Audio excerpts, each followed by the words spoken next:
আজকে যখন আমরা ঘুমাতে যাব আর তখনই দেখি মিঠি আমাদের বিছানার সামনে চলে এসেছে। তো মিঠি আমাদের বিছানার সামনে কেন আসলো, তারপরে একটু ওকে আদর করে দিলাম। আদর করার পরেও দেখছি ও খুব রাগ করেছে। ওকে ধরতে গেলেও ও হাতের কাছ থেকে চলে যাচ্ছে।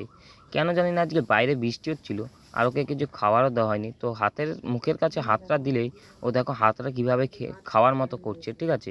তো আমাদের ঘরে একটু লেবু ছিল, তো সেই লেবুটাই ওকে দিলাম। তো লেবু দিলে তো আর পাখি খায় না, ঠিক আছে। তাও একটু লেবুটা দিয়ে দিলাম, কারণ ও আজকে কিছু খায়নি, ঠিক আছে। আর বাইরে খুব বৃষ্টি হচ্ছে, কিছু আনাও হয়নি। তো তারপর যেহেতু খাচ্ছিল না, তাই ওকে আমরা খাঁচায় আজকের দিনটার জন্য এভাবেই রেখে দিচ্ছি। তো ওকে কিছু না খাওয়ানোটা আমার খুব খারাপ লাগলো। কেন জানি না, ও আজকে কিছু খাচ্ছেও না।